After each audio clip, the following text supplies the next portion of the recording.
Quel est le sens de la vie? Réponse: quel est le sens de la vie? Comment trouver l'épanouissement, le bonheur et un but dans la vie?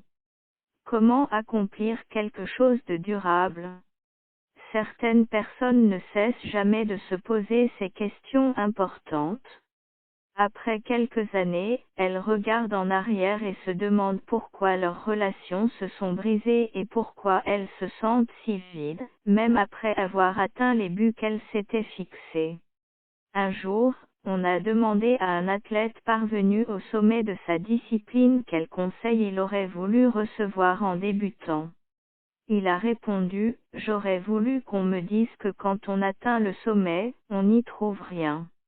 Beaucoup de buts ne s'avèrent vains qu'après qu'on ait perdu des années à les poursuivre. » Dans notre société humaniste, tout se fixe beaucoup d'objectifs, espérant trouver une raison d'être dans la réalisation de ces derniers. Voici quelques-uns de ces buts: le succès en affaires, la prospérité, de bonnes relations, le sexe, le divertissement, la philanthropie.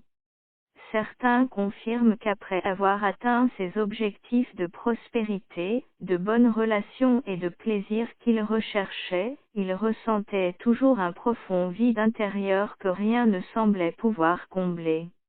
Le livre biblique de l'Ecclésiaste exprime ce sentiment en ces mots: « Comble de l'inconsistance, dit l'Ecclésiaste, comble de l'inconsistance, tout n'est que fumée. » Ecclésiaste 1:2. Le roi Salomon, l'auteur de ce livre, était riche au-delà de tout ce qu'on peut imaginer, disposait d'une sagesse plus grande que n'importe qui d'autre à son époque ou à la nôtre, avait des centaines de femmes, des palais et des jardins qui suscitaient l'envie de tous les royaumes, la meilleure nourriture, le meilleur vin, et toutes sortes de divertissements à portée de main.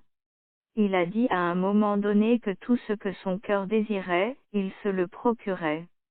Pourtant, au final, pour lui, la vie sous le soleil, une vie vécue comme s'il n'y avait rien en dehors de ce que nos yeux voient et que nos sens peuvent expérimenter, n'a pas de sens. Pourquoi ce vide?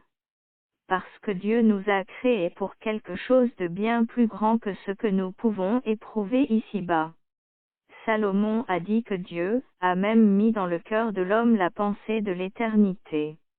Ecclésiaste 3:11. Au fond de nos curesses, nous sommes conscients qu'il y a plus que la vie ici-bas. Dans la Genèse, le premier livre de la Bible, nous lisons que Dieu a créé l'homme à son image, Genèse 1:26. Cela signifie que nous ressemblons davantage à Dieu qu'à quoi que ce soit d'autre, à n'importe quelle autre forme de vie. Nous y découvrons aussi les éléments suivants: déjà avant que l'homme ne succombe au péché et que la malédiction du péché ne s'abatte sur la terre.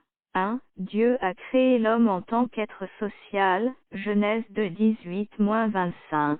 2. Il lui a donné du travail, Genèse 2:15. 3. Il avait une relation avec lui, Genèse 3:8, et 4. Il lui a donné la domination sur toute la création, Genèse 1:26. Qu'est-ce que tout cela signifie? Dieu voulait nous permettre ainsi de vivre une vie épanouie, mais chacun de ces éléments, surtout notre relation avec Dieu, a subi l'impact de la chute de l'homme dans le péché et la malédiction qui s'est abattue sur la terre, Genèse 3.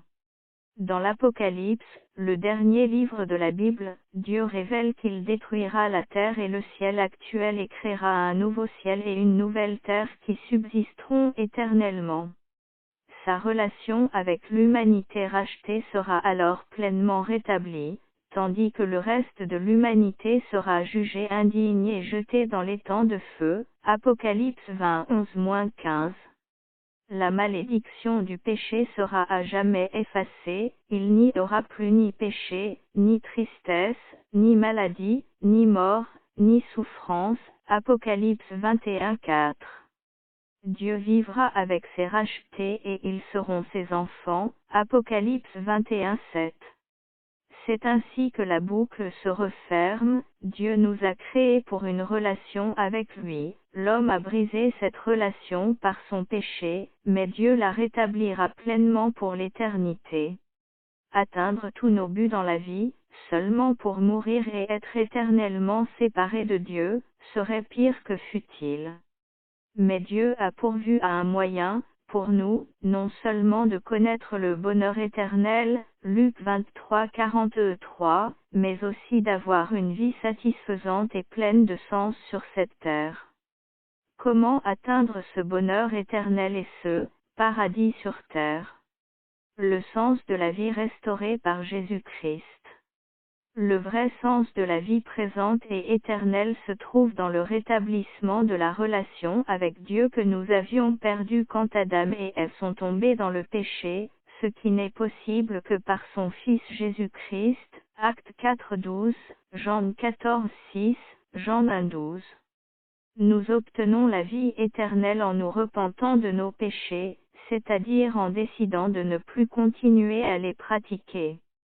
Christ nous transforme et fait de nous une nouvelle créature si nous l'acceptons comme notre Sauveur.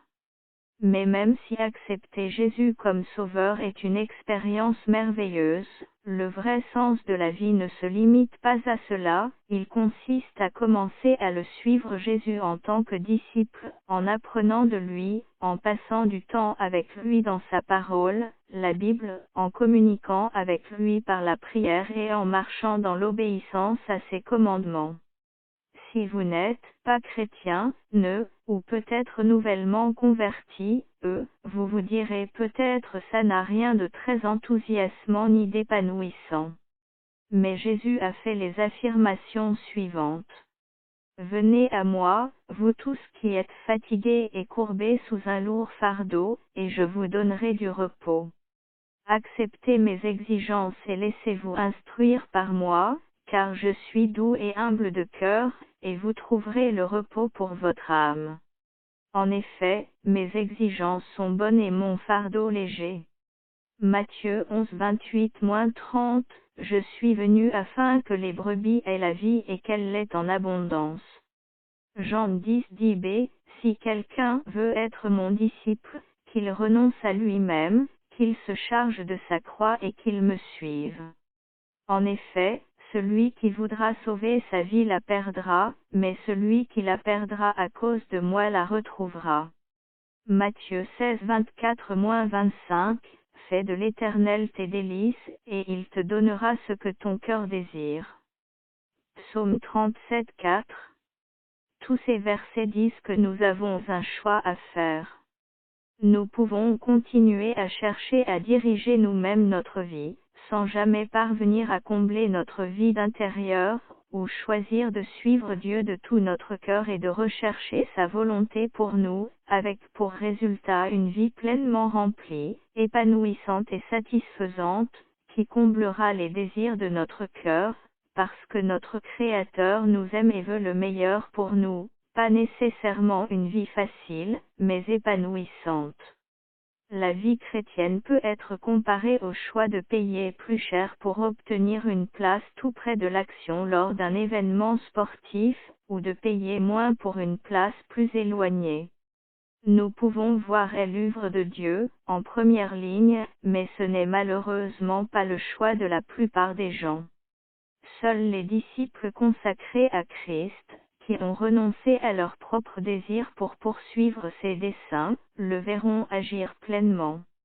Ils ont payé le prix, un abandon total à Christ et à sa volonté, vivent une vie pleinement épanouie et font face à eux-mêmes, à leurs semblables et à leur Créateur sans aucun regret.